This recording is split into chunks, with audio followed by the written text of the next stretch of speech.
Praga, abril de 1923. A cidade acorda com sinos e passos apressados nas pedras. Francisco Salgado Zenha nasce ali a 4 de abril.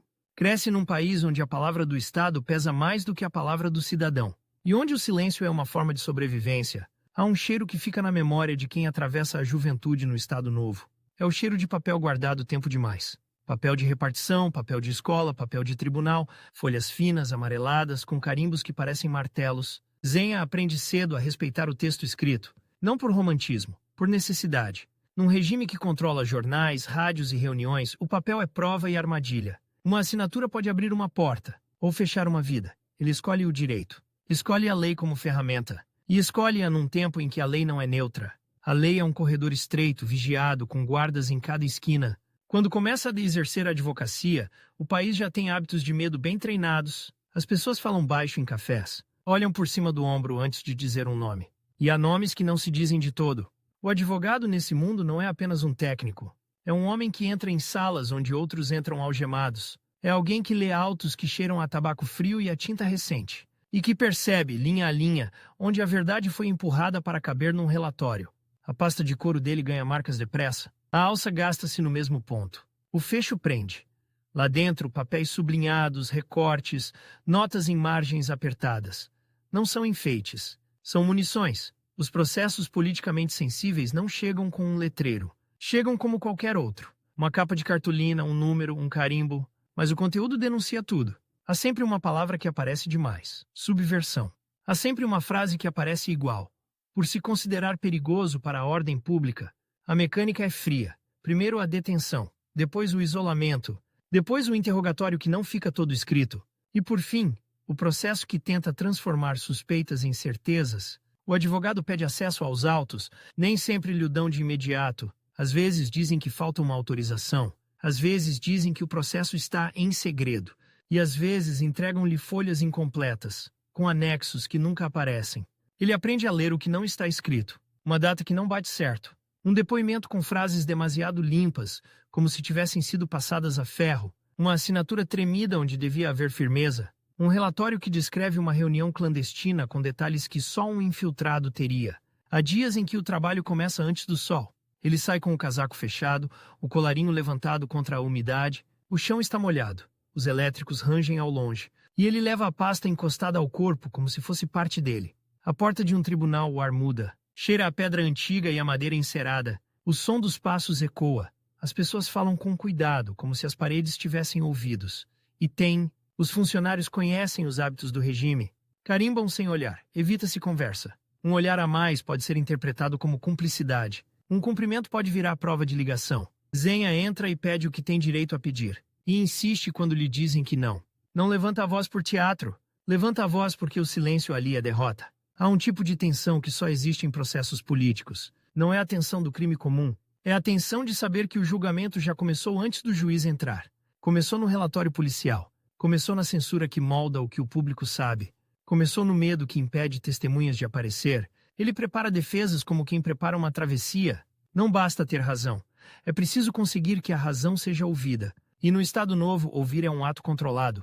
Ele sublinha artigos, anota jurisprudência, procura contradições, mas também observa pessoas, observa quem entra na sala e quem fica à porta, observa quem toma notas e quem finge que não está a ouvir, observa o modo como um agente se encosta à parede, braços cruzados, olhar fixo. O risco não é abstrato. Um advogado que se aproxima demais da oposição pode perder clientes, pode perder oportunidades, pode ganhar visitas indesejadas, e pode, em certos momentos, ser empurrado para o mesmo corredor onde os seus clientes esperam.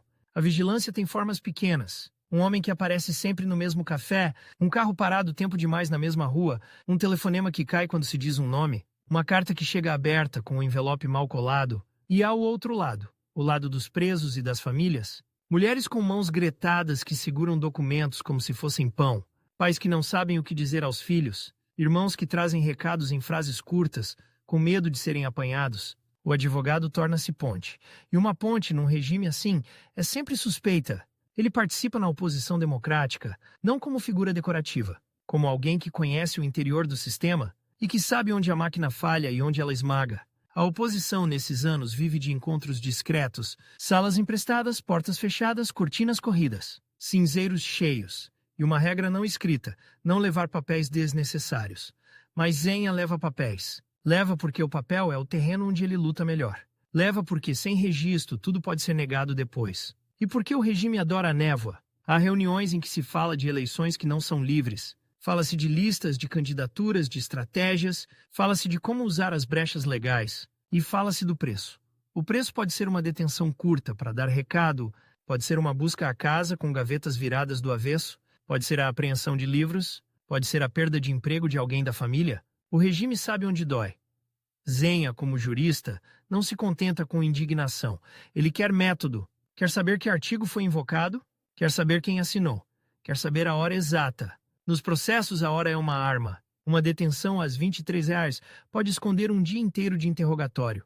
Uma assinatura no dia seguinte pode encobrir pressão e um auto lido e assinado pode ser uma ficção. Ele confronta isso em tribunal. E o tribunal muitas vezes responde com formalismo, responde com frases feitas, responde com a ideia de que a ordem pública está acima do indivíduo. Há momentos em que a sala fica imóvel. O juiz olha para o papel, não para a pessoa. O procurador repete a acusação como se fosse um catecismo. E o réu sentado tenta não mostrar medo. Zenha fala com precisão. Não desperdiça palavras. Ele sabe que cada frase pode ser cortada, distorcida, usada contra ele. E mesmo assim ele empurra. Ele pede que se ouçam testemunhas. Pede que se juntem documentos. Pede que se reconheça o óbvio. Que há contradições. E quando lhe negam, ele registra. Ele quer que a recusa fique escrita. Porque o papel mais tarde pode ser memória. E a memória, num país que aprende a esquecer, é uma forma de resistência. Há também a censura. A censura não é apenas um homem com lápis azul. É um sistema, é uma rede de ordens, telefonemas, listas. É a antecipação do corte. Jornais chegam às redações com espaços que já nasceram vazios. Artigos são reescritos para não provocar apreensão. E há temas que desaparecem como se nunca tivessem existido. Quando um caso toca a censura, o advogado entra num labirinto. Porque a censura raramente admite o que faz. Ela apresenta-se como proteção da moral, da ordem, da pátria. Zenha enfrenta isso com o que tem. Com textos legais, com princípios, com a insistência de que o Estado não pode ser juiz e parte sem limites. Ele sabe que a vitória muitas vezes não é absolvição, é reduzir uma pena, é impedir uma deportação, é conseguir uma visita, é arrancar um nome de uma lista. E há derrotas que parecem vitórias ao regime. Um réu condenado, mas vivo. Um advogado cansado, mas ainda de pé. Um processo arquivado, mas com um aviso dado. O Estado Novo gosta de avisos. Avisos discretos, uma chamada para conversar, um recado entregue por alguém que finge ser amigo. Uma frase curta, tenha cuidado. Zenha não é homem de recuar com facilidade, mas ele também não é inconsciente. Ele mede o terreno. Ele sabe que a coragem sem cálculo vira martírio inútil. Por isso ele trabalha como quem monta um dossiê. Cada recorte é guardado, cada despacho copiado, cada data alinhada. Ele constrói uma linha do tempo onde o regime prefere confusão. E ao mesmo tempo ele vive a vida comum. Compra pão, espera em filas, ouve conversas cortadas, sente o peso de um país que parece parado no tempo. Num café, o rádio toca música leve. As notícias vêm limpas, sem arestas. Fala-se de inaugurações, de visitas oficiais, de vitórias distantes. E o que não se diz pesa mais do que o que se diz. Ele sai do café e volta ao trabalho. Há sempre mais um processo. Mais uma família à espera. Mais um pedido de habeas corpus que pode ser ignorado. Mais uma audiência marcada para uma hora que muda sem explicação. Numa sala de visitas de prisão, o ar é pesado. Cheira a desinfetante e a suor contido. As cadeiras são duras. As palavras são vigiadas. O preso fala em frases curtas. Não sabe quem ouve. Não sabe o que fica registrado. Ele descreve noites sem dormir. Descreve luz acesa. Descreve perguntas repetidas até a mente falhar. Zenha ouve e anota. Não promete milagres, promete trabalho. Promete que cada abuso será colocado no papel certo, no lugar certo. E isso por si só já muda alguma coisa. Porque o regime vive de impunidade. E a impunidade odeia registros. Há também o mundo dos bastidores. Os contactos, as redes. As pessoas que se reconhecem sem se exporem. Um telefonema pode ser combinado com uma frase código. Um encontro pode ser marcado com um jornal dobrado de certa forma. Uma carta pode ser escrita com palavras neutras, mas com sentido escondido. Zenha circula nesse mundo com disciplina. Ele não é um conspirador romântico. Ele é um profissional que sabe que a improvisação mata. E, no entanto, há momentos em que a emoção entra. Quando uma mãe lhe mostra uma fotografia pequena, já gasta nas bordas. Quando um pai lhe entrega um bilhete escrito a lápis, quase ilegível. Quando alguém lhe diz que o preso foi transferido e ninguém sabe para onde. A máquina do Estado Novo funciona com compartimentos. A polícia prende, a administração registra, o tribunal formaliza, a censura apaga. E cada compartimento diz que só cumpre ordens. O advogado tenta ligar os compartimentos, tenta mostrar que há uma linha única e que essa linha tem responsáveis. Isso cria inimigos, nem sempre declarados. Às vezes, são apenas portas que deixam de abrir. Pedidos que ficam no fundo da pilha. Audiências adiadas sem motivo. Ele aprende a esperar, mas não aprende a aceitar. Num escritório à noite, a luz é amarela. A secretária tem marcas de caneta. Há cinza no cinzeiro. O silêncio é cortado pelo virar de páginas. Ele lê um despacho e volta a ler. Procura a falha. Procura o ponto onde pode entrar. E quando encontra, sublinha com força, como se quisesse gravar a tinta no papel. A oposição democrática, nesses anos, não é uma estrada larga. É um conjunto de trilhos. Há socialistas, comunistas, católicos, progressistas, liberais, independentes. Há alianças que duram uma reunião e desconfianças que duram décadas. Zenha move-se com uma ideia fixa. Sem regras claras, o país não sai do lugar. E sem justiça, a política vira apenas força. Ele aproxima-se de figuras e redes que preparam a transição. Nem sempre se fala de revolução. Fala-se de abertura. Fala-se de pressão internacional. Fala-se de desgaste do regime. Mas por baixo há uma certeza. O Estado Novo não é eterno.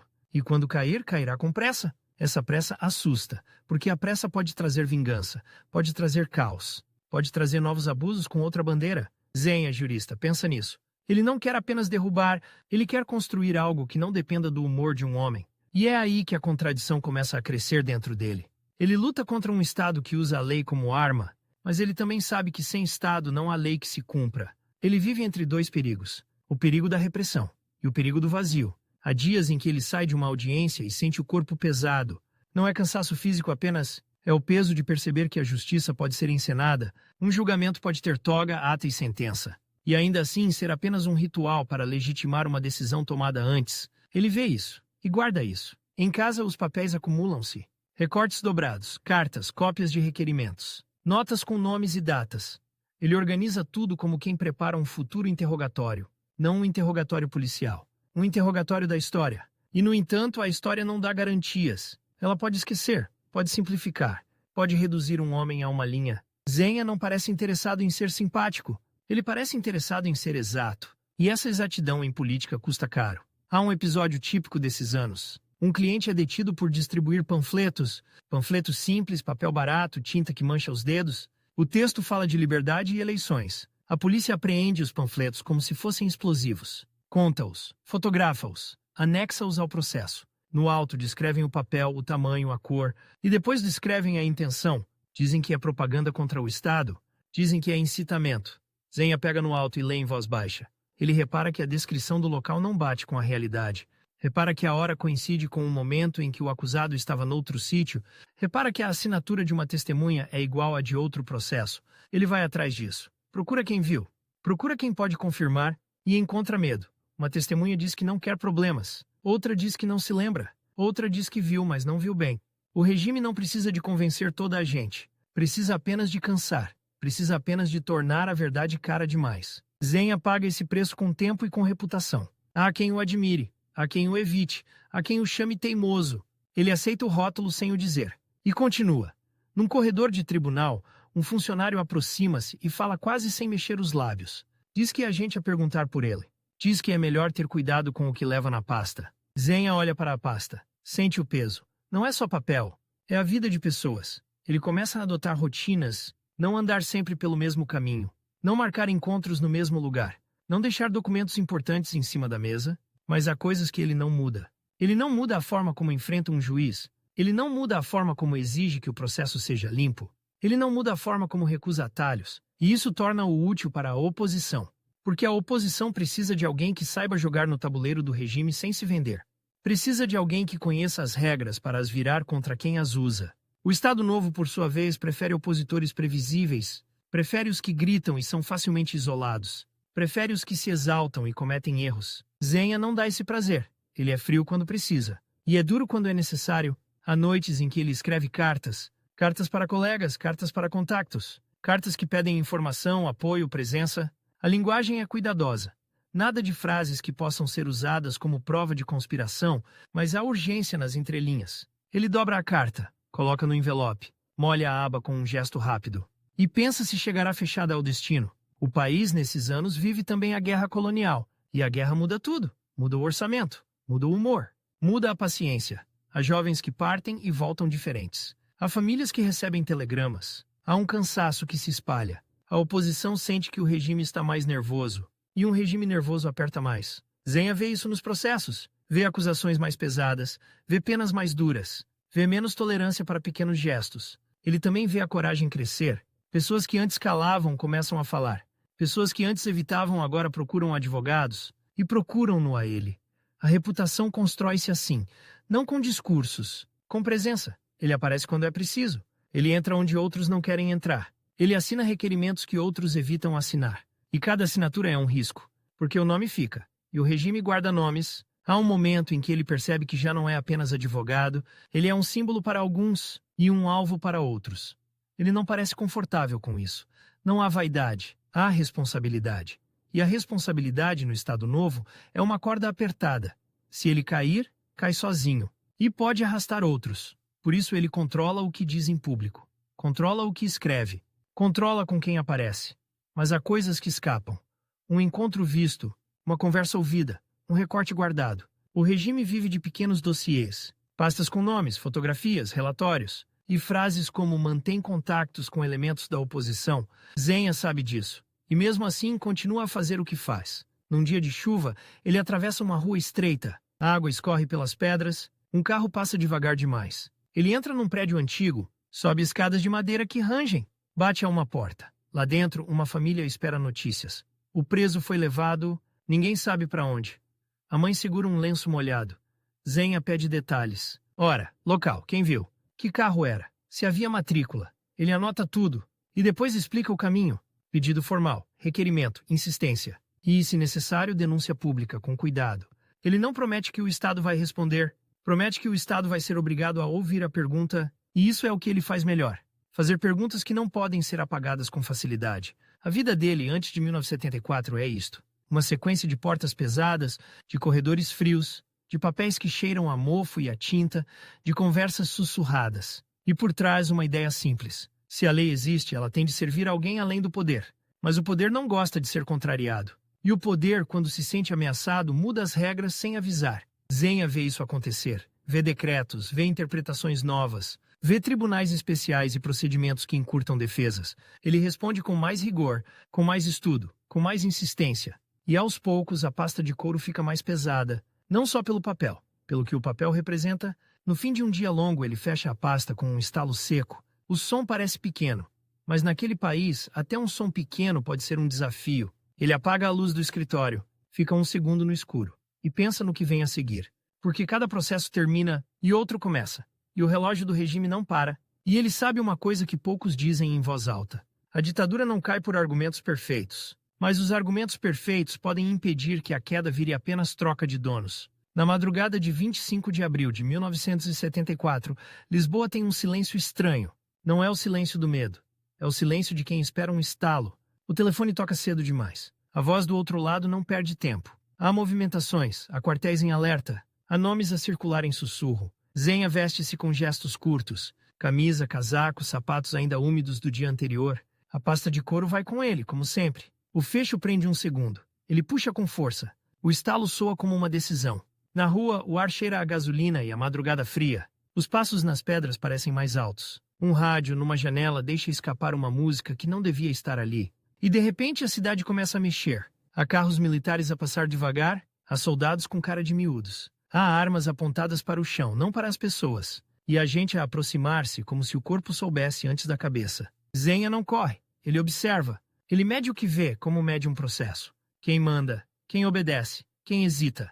O regime, que sempre pareceu de pedra, mostra fissuras em horas. As ordens deixam de ser claras. Os telefones deixam de ser seguros. Os homens que mandavam começam a esperar. E nesse vazio a lei muda de peso. Durante anos a lei foi um corredor estreito. Agora o corredor abre para uma praça cheia de vozes. As notícias chegam aos bocados. Uma prisão abriu. Um ministro caiu. Uma rádio fala sem pedir licença. E cada frase dita em voz alta parece um crime antigo a ser anulado. Zenha sente uma urgência que não é euforia. É trabalho. Porque quando a porta abre, entra tudo. Entra a esperança. E entra a vingança. Os presos políticos começam a sair, alguns saem magros, com olhos que não piscam bem, outros saem com a roupa emprestada porque a deles ficou no caminho. Há abraços que parecem desmaios. Ele vê famílias a agarrar papéis como se fossem certidões de vida, alvarás, guias, declarações improvisadas, carimbos feitos à pressa, tinta ainda fresca, e percebe que o país vai precisar de mais do que emoção. A máquina do Estado não desaparece. Ela fica, só muda de mãos. E mãos novas podem repetir gestos velhos. Poucos dias depois, o nome dele entra noutra lista. Não é uma lista de vigilância, é uma lista de responsabilidades. Chamam-no para funções governativas na área da justiça. O convite não vem com cerimônia, vem com pressa. Há um país a funcionar por inércia e há um país a exigir justiça como se fosse água. Ele entra em edifícios onde antes entrava como advogado desconfiado, agora entra com outra chave. Mas as portas são as mesmas. A madeira encerada é a mesma. O cheiro a papel guardado é o mesmo. Nos corredores, os funcionários olham de lado. Alguns sorriem com alívio. Outros mantêm a cara neutra, como quem espera para ver. Há gavetas que não se abrem sem ranger. Em cima de uma secretária, aparecem dossiês antigos, capas de cartolina com números, carimbos, rubricas. Há processos de censura, há processos de polícia, há processos de tribunais especiais. Ele abre um. As folhas têm margens estreitas, cheias de notas. Há despachos com frases curtas e frias. Há assinaturas que ele reconhece de outros tempos. Em algumas páginas, a tinta está mais escura, como se alguém tivesse escrito com raiva. Noutras, a letra é limpa demais, como se tivesse sido copiada para parecer normal. A primeira tentação, num dia destes, é fazer justiça com as mãos. Fechar tudo, prender todos, queimar arquivos. Zenha não vai por aí. Ele sabe o que acontece quando o Estado decide que o fim justifica o método. Ele viu isso em tribunal, ele viu isso em celas. O que ele quer é outra coisa. Quer que a justiça deixe de ser um instrumento de medo, e isso exige regras, mesmo quando ninguém tem paciência para regras. O problema é que o tempo não espera. A rua exige respostas, os jornais, agora livres, exigem nomes, as famílias exigem reparação. E dentro do Estado, há gente a tentar salvar-se. Há quem esconda papéis, há quem rasgue anexos, há quem diga que só cumpria ordens. Zenha começa por uma pergunta simples. Onde estão os arquivos? Quem tem as chaves? Quem controla o acesso? Os arquivos não são uma sala limpa com prateleiras bonitas. São caves úmidas, são armários metálicos com ferrugem, são caixas de cartão com cordel. Quando se abre uma dessas caixas, sai um cheiro a mofo e cola velha. As folhas colam umas nas outras. Há fotografias a preto e branco com cantos dobrados. Há relatórios com linguagem repetida, como se fossem moldes. Ele pega num relatório e lê em voz baixa. A frase aparece como um refrão de outros anos. Elemento perigoso para a ordem pública. A mesma fórmula, o mesmo martelo. Agora, a pergunta muda: o que fazer com isto? Guardar para a memória, usar para responsabilizar, ou destruir para evitar novas perseguições? Cada opção tem veneno.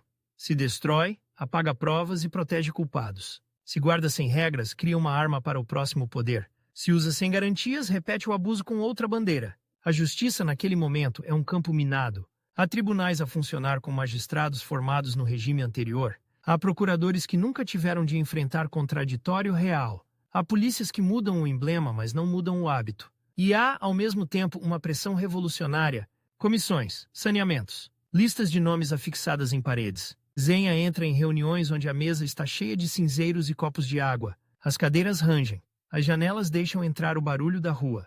E as palavras são ditas como se fossem ordens. Há quem queira afastar magistrados por suspeita. Há quem queira julgamentos rápidos, exemplares. Há quem queira que a justiça acompanhe a velocidade da revolução. Ele insiste numa coisa que irrita muita gente. Processo, prova, direito de defesa. Não é uma defesa de pessoas, é uma defesa de método, porque ele sabe que o método é o que fica quando os homens mudam. Os primeiros governos provisórios vivem num ritmo de emergência, os decretos aparecem com datas próximas, as assinaturas acumulam-se, as redações são feitas à pressa com frases que tentam tapar buracos. Zenha lê cada linha como se fosse uma acusação futura. Ele procura ambiguidades, procura palavras que possam ser torcidas, procura exceções que virem regra. Há um papel que chega com carimbo recente e papel fino.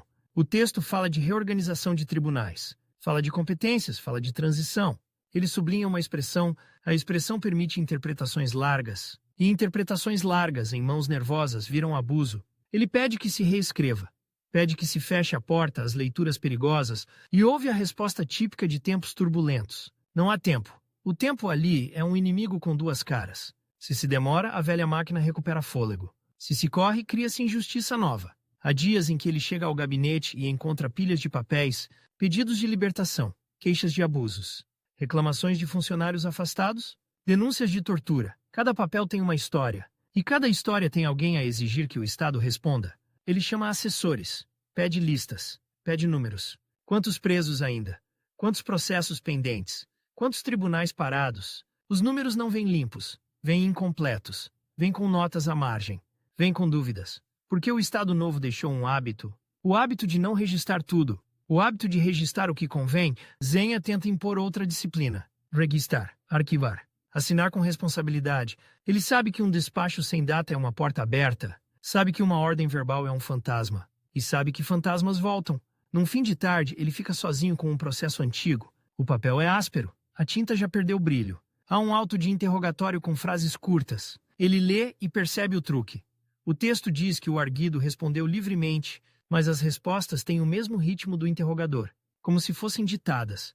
Ele fecha o processo e sente um peso no peito, porque agora ele está do outro lado da mesa. E o outro lado tem tentações que antes ele só denunciava. A rua não quer nuances, a rua quer justiça imediata. E justiça imediata, muitas vezes, é só punição. Há manifestações, há cartazes feitos à mão, tinta a escorrer, há palavras de ordem que batem como martelos. Ele ouve isso através das janelas e pensa em como transformar gritos em instituições. A reforma da justiça não é só mudar pessoas, é mudar rotinas, é mudar formulários, é mudar a forma como um cidadão entra num tribunal. No Estado Novo, o cidadão entrava pequeno, entrava com medo, entrava a pedir favor. Zenha quer que entre com direito, e isso exige coisas banais: horários claros, atendimento, acesso a advogado, notificações que cheguem. Parece pouco, mas é aí que o Estado se revela. Ele encontra tribunais com arquivos em desordem, encontra secretarias onde faltam máquinas de escrever, encontra funcionários que fazem cópias com papel químico gasto. O som das teclas é constante, tac tac tac, como chuva seca. E cada folha sai com letras um pouco mais fracas. Ele pede inventários, pede que se saiba o que existe, pede que se saiba o que falta. Porque há coisas a desaparecer, relatórios que somem, fotografias que mudam de envelope, anexos que nunca chegam. E há também o medo do outro lado, o medo de quem trabalhou no regime e agora teme represálias. Alguns tentam negociar silêncio por segurança, outros tentam oferecer informação em troca de perdão. Zenha não gosta de trocas fáceis. Ele prefere o que fica escrito. Ele prefere o que pode ser verificado. Mas a política não vive só de verificação. Vive de equilíbrio. E o equilíbrio, naquele tempo, é instável como vidro fino. Dentro do governo, há tensões, há militares com pressa. Há civis com medo de perder o controle. Há partidos a nascer e a disputar espaço. A justiça fica no meio. Porque a justiça decide quem pode ser preso, quem pode ser julgado, quem pode ser afastado. E cada decisão cria inimigos. Há um dia em que chega uma proposta para acelerar saneamentos. O texto sugere afastamentos com base em suspeita política, sem processo completo, sem contraditório. Zenha lê e não assina de imediato. Ele pede fundamentos, pede critérios, pede prova. A resposta vem com irritação. Dizem-lhe que o país não pode ser travado por formalismos. Dizem-lhe que há gente perigosa dentro do Estado. Ele não nega o perigo. Ele nega o atalho, porque ele sabe como começa. Começa com exceções para os maus, e acaba com exceções para todos. Numa sala de reuniões, alguém bate com a mão na mesa. O copo treme. A água faz um círculo pequeno. Zenha mantém a voz baixa. Ele fala de garantias, fala de direitos, fala de como a justiça perde autoridade quando parece vingança. Alguns olham para ele como se fosse ingênuo, outros olham como se fosse obstáculo. E ele sente isso na pele. A pasta de couro volta a pesar. Agora não pesa só por processos de defesa, pesa por decisões de Estado. Ele leva papéis para casa. Lê à noite, com luz amarela. Sublinha. Escreve notas em margens apertadas. Há decretos para rever. Há nomeações para avaliar. Há queixas para responder. E há um detalhe que o persegue. A mesma lei pode ser puxada para lados opostos no mesmo dia. De manhã, alguém pede garantias para evitar abusos. À tarde, alguém pede poderes para agir sem entraves. E ambos dizem que é pela democracia. Ele percebe que o Estado é uma máquina com muitas mãos, e que cada mão tenta agarrar o volante. Há também a questão da censura, agora ao contrário. Durante anos, a censura cortou. Agora, há quem queira proibir vozes do antigo regime. Há quem queira calar por prevenção. Zenha conhece o cheiro desse argumento. Cheira a lápis azul mesmo sem lápis. Cheira a medo disfarçado de prudência. Ele defende liberdade com limites claros, não limites inventados. Limites escritos, discutidos, controlados. Isso não dá aplauso fácil. Dá suspeita. Há um episódio que mostra o caos do tempo. Um tribunal recebe um processo antigo de delito político, o réu já foi libertado, mas o processo continua a correr, por inércia. O juiz não sabe o que fazer. O procurador hesita. A secretaria pede instruções. Zenha manda parar. Manda arquivar com despacho fundamentado e manda notificar o interessado. Parece simples, mas naquele momento é uma revolução silenciosa, porque é o Estado a reconhecer que errou. E reconhecer erro é raro em máquinas. No outro dia chega uma denúncia de maus tratos numa esquadra. A denúncia vem em papel barato, escrita à mão. A letra treme. Ele lê e sente um frio, porque a denúncia é recente. Não é memória do regime anterior. É agora. Ele pede averiguações, pede nomes, pede datas, pede relatório.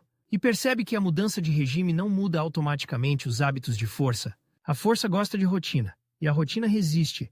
A janela para reformar a justiça é curta. Ele sente isso como um relógio no pulso. Cada semana traz uma crise nova.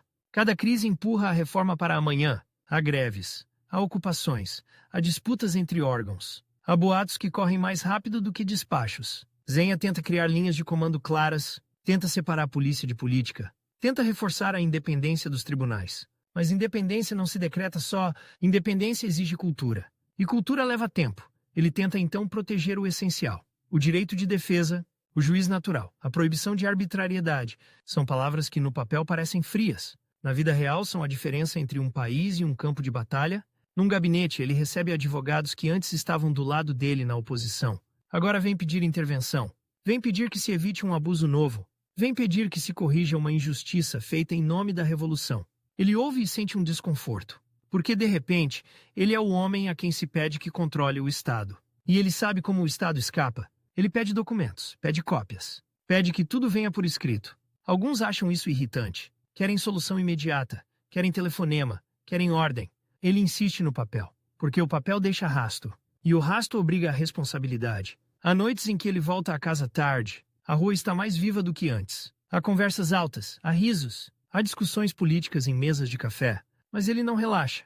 Ele sabe que a liberdade recém-nascida é frágil e que a justiça pode ser o primeiro lugar onde ela se parte. Ele abre a pasta e encontra recortes de jornal. Agora os jornais escrevem nomes, escrevem denúncias, escrevem promessas. Ele lê um título e sublinha uma frase. A frase acusa sem prova. A frase pede punição sem processo. Ele sente a velha sombra. A sombra de um país que gosta de condenar antes de ouvir. No governo, as decisões são tomadas com pressa e com pressão. Há reuniões que acabam sem ata. Há compromissos feitos em corredores. Há telefonemas que substituem despachos. Zenha tenta puxar tudo para o terreno que conhece. O terreno do registro. O terreno da responsabilidade. Mas a política empurra para o improviso. E o improviso em justiça é perigoso. Ele vê também a fragmentação da revolução. Grupos que ontem estavam juntos hoje desconfiam. Palavras que ontem uniam hoje dividem, e a justiça torna-se palco. Cada lado quer decisões que confirmem a sua visão.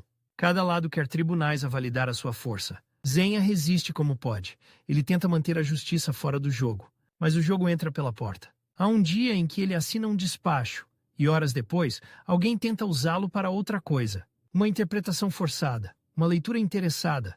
Ele percebe então o que é estar dentro do Estado. O texto que ele escreve deixa de ser só dele. Passa a ser arma na mão de outros. Ele começa a me escrever com ainda mais cuidado. Frases curtas, definições claras, limites explícitos. E mesmo assim sente que não controla tudo. Num corredor, um funcionário antigo aproxima-se. Fala baixo. Diz que há documentos a ser retirados de um arquivo. Diz que há gente a limpar o passado. Zenha não faz discurso. Ele age. Pede lista de entradas, pede registro de chaves. Pede que se lacrem armários. O lacre é simples. Um fio, um selo, uma assinatura. Mas o gesto tem peso, porque naquele momento o país decide se quer memória ou amnésia. Ele sabe que sem memória não há justiça, e sem justiça a democracia vira decoração. Mas ele também sabe que a memória pode ser usada como chantagem, e isso assusta-o. A cada semana, ele aprende uma lição amarga. A lei sozinha não manda. A lei precisa de quem a cumpra, e quem a cumpre tem interesses, medos, ambições. Ele, que passou anos a enfrentar a lei como escudo contra a ditadura, agora vê a lei como corda num cabo de guerra. Puxam de um lado, puxam do outro, e o nó pode rebentar. Há um momento em que ele fica parado com um papel na mão. O papel é recente, tem carimbo novo, mas a lógica por trás é velha. Ele sente que a máquina endurece, não com a mesma cara de antes, com outra cara, mas com a mesma tentação de mandar sem ouvir, e é aí que a pergunta muda dentro dele. Não é só como derrubar uma ditadura, É como impedir que o poder, qualquer poder, se habitue a não prestar contas. Ele fecha a pasta com cuidado. O fecho prende outra vez. Ele força e o estalo volta a soar. Lá fora, a cidade continua a falar alto. Mas dentro do estado, as paredes continuam a ouvir. E, naquele novo país, a lei já não é apenas arma contra a ditadura. É também um campo onde, no mesmo dia, pode servir a liberdade e servir a força.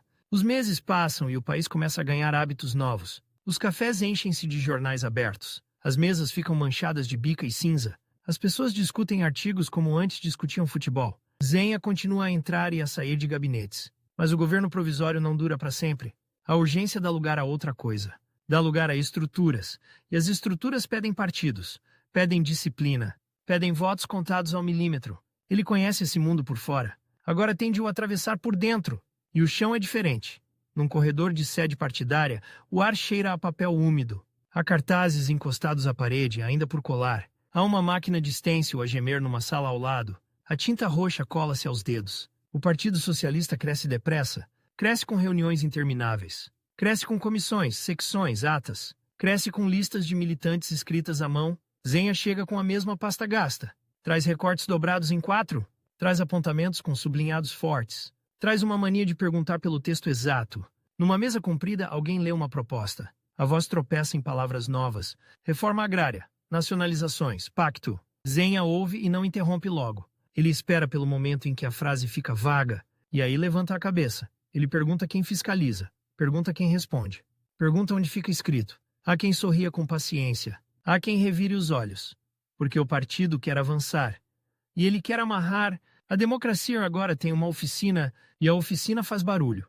Carimbos a bater, portas a abrir e fechar, telefones a tocar sem parar. O PS precisa de ser máquina eleitoral, precisa de falar para o país inteiro.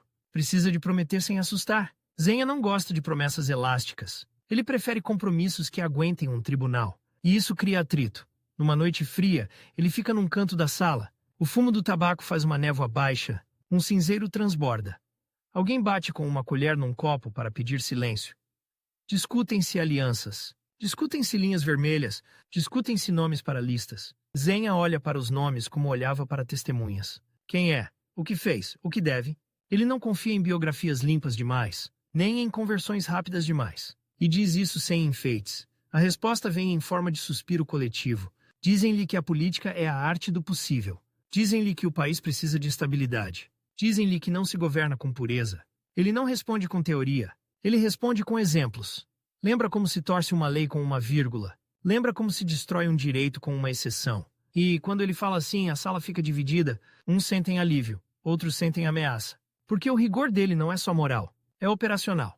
Ele quer regras que prendam as mãos, e há mãos que não querem ser presas. Os anos avançam, a Constituição nasce com discussões duras. O país aprende a votar, aprende a perder, aprende a ganhar. Zenha continua no centro do debate jurídico. Ele é ouvido como jurista, é consultado como consciência e ao mesmo tempo é visto como incômodo.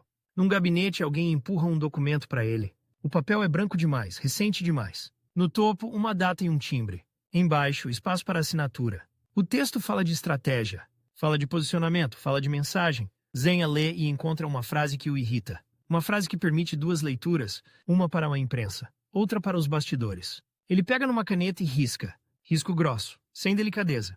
Alguém diz que assim não passa. Ele pergunta por quê. A resposta é simples. Porque não convém. E aí ele fecha a pasta. Devagar, como quem fecha uma porta. O partido, entretanto, aprende a viver com o Estado. Aprende a negociar orçamentos, aprende a distribuir lugares, aprende a adquirir expectativas. Zenha vê a engrenagem a ganhar gordura, vê gabinetes a encherem-se de assessores, vê carros oficiais a tornarem-se rotina, vê a linguagem a ficar mais redonda. Ele não acusa ninguém de corrupção com facilidade. Ele acusa de outra coisa, acusa de acomodação. E a acomodação é mais difícil de provar. Não deixa recibo, deixa hábitos. Num almoço de trabalho, a toalha é de papel. O prato chega com arroz solto e carne estufada. O vinho é servido em copos grossos. A conversa é baixa. Falam de uma nomeação sensível. Falam de um magistrado. Falam de um cargo que exige confiança. Zenha pergunta pelo currículo. Pergunta por decisões anteriores. Pergunta por conflitos de interesse. Do outro lado, alguém diz que é um homem de confiança. Zenha pergunta confiança de quem? E a mesa fica quieta por um segundo. Ele não tem paciência para lealdade sem objeto. Ele quer lealdade à lei. E isso, num partido, soa a desafio. A tensão cresce em pequenos gestos. Convites que deixam de chegar. Telefonemas que não são devolvidos. Reuniões marcadas para horas impossíveis. Ele percebe o recado, mas não muda o tom. Há uma tarde em que ele entra numa sala de arquivo do partido. Caixas empilhadas, pastas com elásticos ressequidos, papéis com manchas de café. Ele procura uma ata antiga, uma decisão tomada meses antes, uma promessa feita em voz alta. A funcionária procura e não encontra. Procura outra vez e encolhe os ombros. Diz que deve ter sido extraviada. Zenha fica parado. Ele sabe o que significa um papel que desaparece. Significa liberdade para reescrever o passado. Ele sai com a sensação de que a política tem uma borracha. E ele sempre viveu de tinta permanente. Os debates internos tornam-se mais duros. Há quem queira aproximar o partido do centro. Há quem queira garantir governabilidade a qualquer custo. Há quem queira fechar feridas com acordos rápidos. Zenha insiste em perguntas que estragam o entusiasmo. Que garantias ficam? Que mecanismos de controle existem? Quem fiscaliza o fiscal? Ele fala como advogado num plenário. E isso irrita quem quer aplauso fácil. Numa reunião grande, alguém tenta cortar-lhe a palavra. Dizem que o tempo é curto. Dizem que a ordem de trabalhos é outra. Dizem que já está decidido. Zenha não grita. Ele pede que conste em ata. Pede que conste a objeção. Pede que conste o voto. E quando ele pede isso, a sala percebe, ele não está ali para fazer figura. Ele está ali para deixar rasto. O rasto é uma ameaça, porque o rasto permite cobrar. A meio da década de 1980, a fratura deixa de ser só ruído. Vira linha, vira escolha.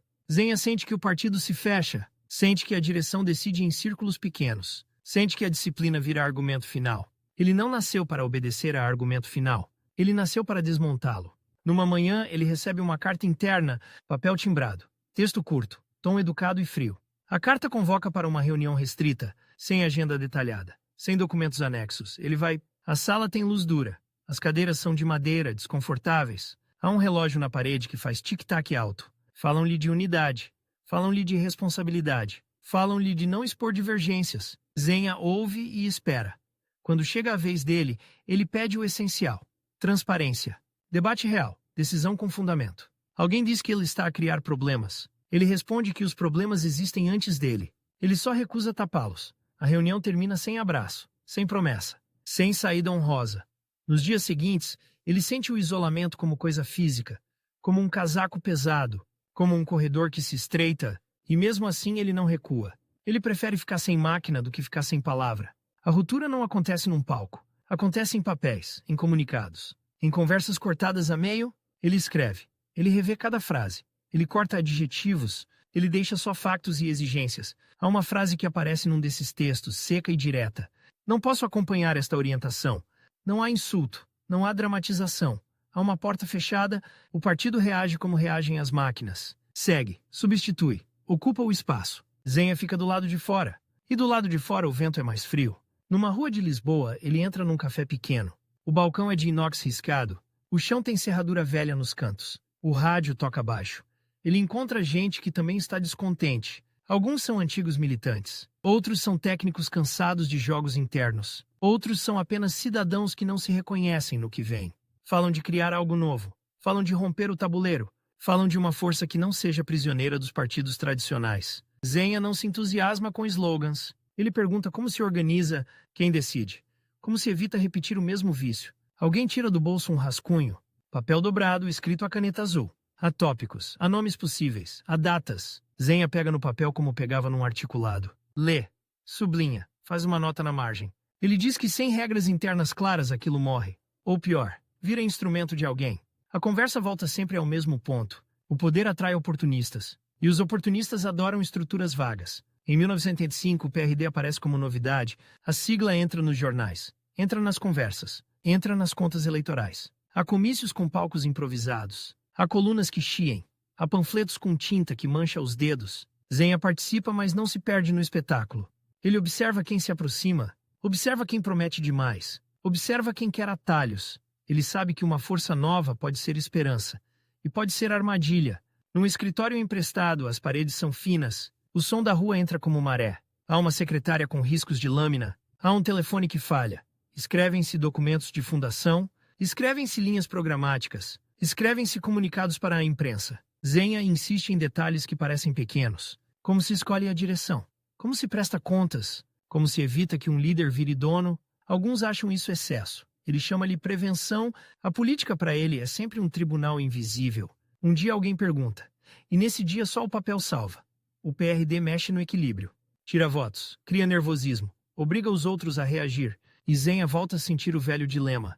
Para mudar por dentro tem de entrar, mas entrar significa aceitar compromissos. E ele tem alergia a compromissos sem cláusulas. Numa noite, ele chega à casa com a pasta mais pesada, não por mais papéis, por mais dúvidas.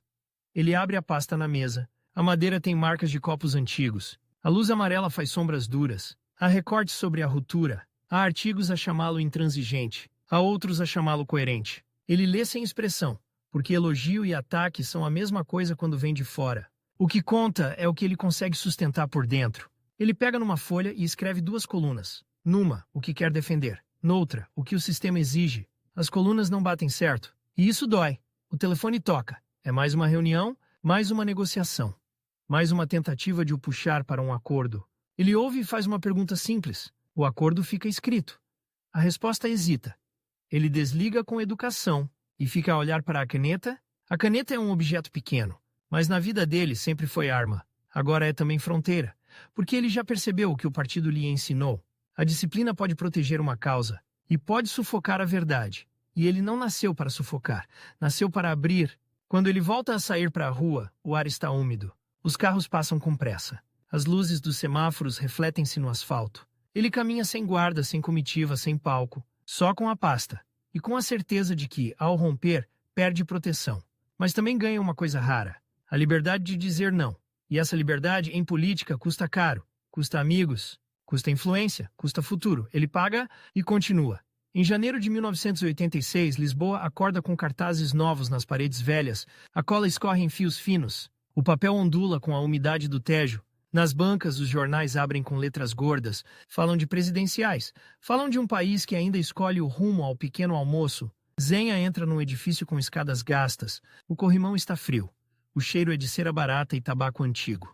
Numa sala estreita, alguém empilha folhas A4 em montes instáveis. Há grampos tortos. Há correções a lápis. Há um cinzeiro com marcas de batom e cinza fina. Ele pousa a pasta na mesa. O couro tem vincos como pele cansada. A fivela já não fecha a primeira. Tiram de lá dentro um texto para anúncio. Não é um manifesto com fogo. É um texto com travões. Ele lê em voz baixa. Corta uma frase que soa a promessa fácil. Troca um verbo que parece absoluto. Alguém protesta. Diz que a campanha precisa de emoção.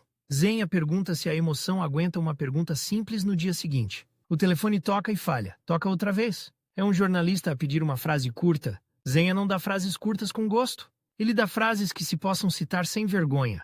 E isso demora. A candidatura dele nasce num país dividido por linhas que não se veem. Há a direita a cheirar vitória. Há uma esquerda que não se entende. Há um centro que quer sossego. E há um homem, jurista, a tentar caber num cartaz. O cartaz pede sorriso. Ele oferece sobriedade. Numa tipografia, a máquina de impressão bate como um martelo. O ar cheira a tinta fresca e metal quente. Um operário limpa as mãos num pano preto. Sai uma prova com o nome dele. As letras ficam demasiado grandes. Zenha pede para reduzir. Diz que o nome não é o argumento. A campanha tem uma mecânica cruel. Há horários, há deslocações, há salas marcadas e desmarcadas, há envelopes com contas, há recibos amassados, há gasolina paga em notas pequenas. Ele não gosta de dinheiro sem rasto. Pede sempre papel, pede sempre assinatura. Num carro, a caminho de um comício, o vidro embacia. O motorista liga o aquecimento e sai um bafo a pó. Zenha olha para a estrada como se fosse um processo. Cada curva é uma pergunta, cada paragem é uma negociação. Cada aperto de mão é um risco. Chegam a uma cidade com chuva miúda. As pessoas entram num pavilhão com casacos encharcados. O chão fica marcado de pegadas escuras. O microfone chia. A coluna dá um estalo. Alguém bate no aparelho como se fosse um rádio velho. Zenha sobe ao palco sem pressa. Não levanta os braços, não faz teatro. Ele abre uma folha dobrada. O papel tem vincos de bolso. A letra está apertada, sem floreados. Ele fala de instituições. Fala de justiça. Fala de limites ao poder. E quando diz limites, não é metáfora. É o homem que viu limites desaparecerem com carimbos. No fim há aplausos, há também silêncio, porque o país gosta de promessas. E ele oferece cautela. Numa mesa ao lado, depois do comício, servem sandes de fiambre. O pão está mole. O café vem em chávenas lascadas. Um militante aproxima-se com olhos brilhantes. Diz que agora é a vez de ganhar. Zenha pergunta o que significa ganhar. O rapaz hesita. Fala de derrotar a direita. Zenha pergunta e depois... A pergunta cai como pedra, porque depois é sempre o problema. Os dias correm com uma rapidez de calendário eleitoral, há debates na televisão, há entrevistas em estúdios frios, as luzes aquecem a testa, a maquilhagem cheira a pó doce. O relógio do estúdio manda mais do que qualquer argumento. Um realizador faz sinal para terminar. Zenha ainda tem uma frase por dizer. Engole-a. No corredor, um assessor diz que ele devia ser mais agressivo. Zenha responde que a agressividade sem precisão é barulho. E barulho não muda leis. Numa redação, um jornalista mostra-lhe um título já escrito. O título simplifica tudo. Transforma dúvidas em fraqueza. Zenha pede para ler o texto inteiro. O jornalista sorri como quem não tem tempo. Zenha insiste. Ele sabe como uma frase pode ser usada contra alguém. Ele viveu disso em tribunais, agora vive contra isso em política. Em casa, tarde da noite, ele abre cartas. Algumas são de apoio. Outras são insultos com caligrafia nervosa. Há uma que vem sem remetente. Dentro, só uma folha. Diz, o senhor é sério demais para este país. Ele dobra a folha com cuidado, não sorri. Guarda-a na pasta. A seriedade para ele nunca foi elogio. Foi obrigação. Chega o dia 26 de janeiro de 1986. As ruas têm um silêncio diferente. Há filas nas escolas transformadas em assembleias de voto. O cheiro é de giz e madeira velha. As urnas são caixas com tampas pesadas. Os boletins fazem um som seco ao cair. Zenha vota sem espetáculo. Sai e não fica a conversar muito. Ele sabe que o dia é do país, não dele. À noite, os resultados chegam em ondas. Números em ecrãs, vozes em estúdios, mapas com cores. Ele fica numa sala com gente cansada. Há copos de plástico, há cinzeiros cheios, há olhos vermelhos de fumo e vigília. O primeiro dado é claro. Ele não passa a segunda volta. Fica atrás dos dois que polarizam o país. A esquerda fica partida em pedaços visíveis. E cada pedaço tem a sua explicação. Mas as explicações não mudam o número. Zenha ouve sem dramatizar. A derrota não o surpreende. O que o fere é outra coisa. Fere-o a sensação de que o debate foi engolido por tática. Fere-o a facilidade com que se escolhe o útil e se larga o exigente. Alguém tenta consolá-lo com estatísticas. Diz que foi honroso. Diz que foi importante. Zenha pergunta o que muda amanhã. E ninguém responde com certeza. No dia seguinte, os jornais têm fotografias dele. Numa, ele parece duro. Noutra, parece cansado. Os textos falam de divisão. Falam de voto desperdiçado. Falam de lições. Ele lê tudo com a mesma atenção com que lia um acórdão. Procura o ponto exato onde a realidade foi torcida. E encontra sempre. Num gabinete, semanas depois, há uma reunião com poucas cadeiras. O ar está pesado. A janela não abre bem. Falam do PRD como força nova. Falam de estratégia parlamentar. Falam de alianças possíveis. Zenha pede documentos. Pede atas. Pede regras claras. Alguém diz que isso se resolve depois. Zenha responde que o depois é onde as coisas apodrecem. Ele vê o risco de uma novidade virar instrumento. Vê o risco de uma sigla ser usada como alavanca pessoal. E ele não suporta alavancas sem travão. Numa mesa aparece um papel com propostas de organização. Há artigos vagos, há fórmulas bonitas, há espaços para interpretação. Zenha pega numa caneta e começa a anotar. Escreve margens cheias. Pergunta quem fiscaliza as contas. Pergunta quem decide candidaturas. Pergunta como se evita que o partido seja um corredor de favores. E a palavra favores não cai bem na sala. Mas ele não a retira. A política portuguesa, nessa altura, já tem hábitos. Tem jantares discretos, tem telefonemas tardios, tem encontros em hotéis com carpetes gastas. Zenha entra nesses lugares como quem entra num arquivo. Olha para as portas. Olha para quem fica no canto. Olha para quem fala demais. Ele não bebe para se soltar. Bebe água, e isso incomoda. Porque a água não dá desculpa no dia seguinte. E ele não quer desculpas. Há um encontro num restaurante com luz amarela. As mesas têm toalhas grossas. Os talheres são pesados. Um interlocutor fala de entendimento. Fala de não criar instabilidade. Fala de maturidade democrática. Zenha pede que se diga o preço. O homem sorri e diz que não há preço. Zenha não sorri. Ele sabe que quando dizem que não há preço, o preço vem escondido. Vem em nomeações. Vem em silêncio. Vem em votos trocados. Ele volta a casa com o cheiro do restaurante na roupa. Abre a pasta e tira um bloco. Escreve o que ouviu. Escreve nomes. Escreve datas. Escreve frases exatas. Ele faz isso porque aprendeu cedo. A memória é fraca. O papel é testemunha. Os anos passam e o entusiasmo do PRD perde brilho. A novidade envelhece depressa. A imprensa procura outra coisa. E Zenha sente o chão a fugir outra vez. Não por falta de ideias, por excesso de jogos. Num corredor, alguém diz-lhe que ele é difícil. Zenha pergunta se difícil significa incorruptível. A pessoa não responde. Ele percebe que a solidão política tem som. É o som de passos que se afastam. É o som de portas que fecham sem bater. Mesmo assim, ele continua a trabalhar como jurista, continua a ser chamado para pareceres, continua a ser ouvido em temas de justiça. Há uma mesa com livros grossos, há códigos com lombadas gastas, há folhas com notas coladas. Ele lê como quem procura falhas numa parede, porque uma falha pequena deixa entrar água, e a água destrói tudo devagar. Numa tarde, ele recebe um dossiê sobre uma proposta legislativa, o papel tem cheiro a fotocópia quente. As páginas estão mal alinhadas. Ele encontra uma norma que abre exceção demais, marca a vermelho, escreve ao lado. Isto permite abuso. Envia a nota, recebe uma resposta educada. Dizem que é preciso flexibilidade? Zenha fecha os olhos por um segundo. Flexibilidade foi a palavra que ele ouviu muitas vezes antes, e quase sempre significou mão livre. Em 1990, 1991, o país já tem outra velocidade. Há mais carros, há mais publicidade, há mais pressa. A política também acelera. E quando acelera, corta curvas. Zenha não corta curvas. Ele trava. E quem trava é ultrapassado. Num evento público, alguém o apresenta com respeito. Diz que ele é referência. Diz que ele é consciência. Zenha agradece com um aceno curto.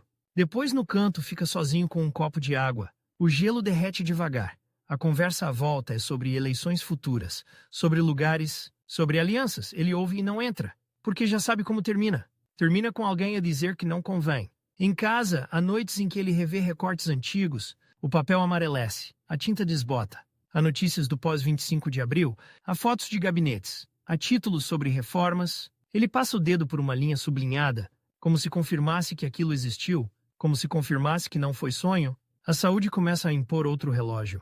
Um relógio sem debates, um relógio sem negociações. Há consultas, há salas de espera com cadeiras de plástico, há o cheiro a desinfetante e café de máquina. Ele leva sempre a pasta, mesmo ali, mesmo quando não precisa, porque a pasta é hábito, e o hábito é a forma dele não ceder ao corpo. Num consultório, o médico fala com cuidado. Zenha faz perguntas diretas, pergunta prazos, pergunta probabilidades. O médico tenta suavizar, Zenha pede números. Ele sempre preferiu a verdade nua. Mesmo quando dói, nos últimos anos ele fala menos em público, mas quando fala, escolhe cada palavra. Como se cada palavra fosse uma peça rara, há uma conferência pequena. A sala tem eco, as cadeiras rangem. Ele fala de justiça como quem fala de uma casa que precisa de fundações, uma casa que não pode ser pintada por fora e apodrecer por dentro. No fim, alguém pede uma frase de esperança. Zenha dá uma frase de trabalho.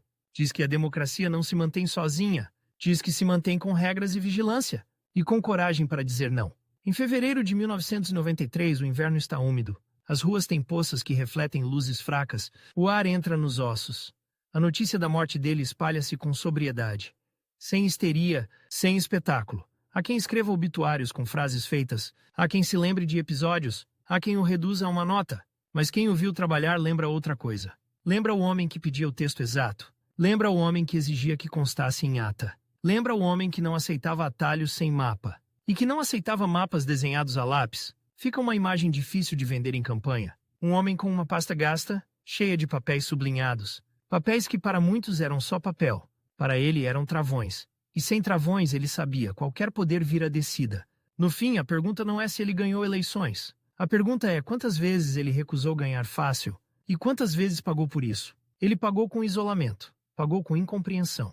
Pagou com silêncio à volta, mas deixou rasto, deixou frases escritas, deixou objeções registradas e deixou um aviso que não envelhece. O Estado pode mudar de rosto, mas a tentação de torcer a lei nunca desaparece. Zenha passou a vida a segurar a lei com as duas mãos. E, quando sentiu que o poder a puxava para outro lado, largou o poder, não largou a lei.